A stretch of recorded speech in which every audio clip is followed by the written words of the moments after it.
ปิดท้ายที่จังหวัดสุรินทร์กันแน่ค่ะทางจังหวัดสุรินทร์นะคะมีการติวเข้มบุคลากรทางการศึกษา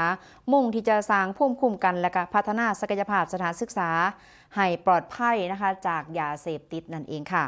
โดยที่ห้องราชาวดีสวนปารีสอร์ทจังหวัดสุรินทร์นายจำเริญแหวนเพชรผู้ว่าราชการจังหวัดสุรินทร์เป็นประธานในการเปิดโครงการเสริมสร้างภูมิคุ้มกันกลุ่มผู้มีโอกาสเข้าไปเกี่ยวข้องกับยาเสพติดหรือว่ากลุ่มเสี่ยงกลุ่มเปราะบางกิจกรรมการพัฒนาศักยภาพสถานศึกษาปลอดภัย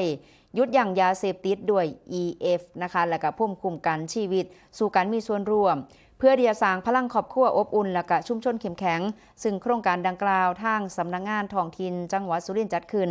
ตามนโยบายของรัฐบาลในการป้องกันและก็ปราบปรามยาเสพติดซึ่งก็ถือเป็นปัญหาเร่งด่วนของประเทศโดยมุ่งเน้นเรื่องของการสร้างภูมิคุ้มกันและก็ป้องกันยาเสพติดในเด็กและก็เยาวชนผ่านการพัฒนาศักยภาพบุคลากรทางการศึกษา